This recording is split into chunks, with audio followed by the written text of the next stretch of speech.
Dahil sa shutdown na nangyari sa Amerika, maraming turista ang nadismaya sa kanilang pagbisita sa nasabing bansa at mga katutubo sa Brazil nagprotesta para sa kanilang inaangking lupain. Para sa detalye, balitaan mo kami, Jackie Say. Nadismaya ang mga bumisitang turista sa Estados Unidos dahil sa mga isinaradong tourist attractions ng kanilang bansa dahil sa government shutdown.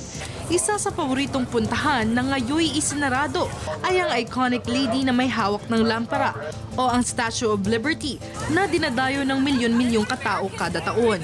Sa pagkakataong ito, nasisilayan na lamang ang statwa habang sakay sa bangkang umiikot sa Liberty Island at Ellis Island. Dagdag pa dito, nararanasan na ng mga mamamayan ang epekto na hindi pa napagkakasundo ang budget ng White House at US Congress.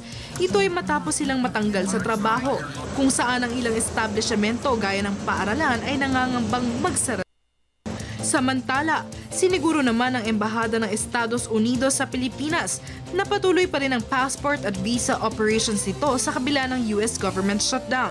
Ayon kay US Embassy Attaché Kurt Hoyer, na makakatulong sa kanilang patuloy na operasyon ang koleksyon mula sa serbisyong kanilang ginagawa sa Pilipinas.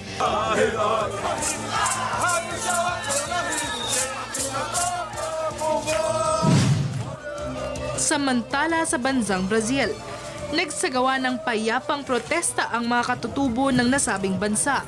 Layunin ng tribong ito na ipaglaban ang kanilang karapatan sa kanilang lupain o land rights sa pamamagitan ng isang Greenpeace protest dahil pinangangambahan nilang maging commercialized area o Olympic Park ang kanilang tinitirhang Arctic Sanctuary.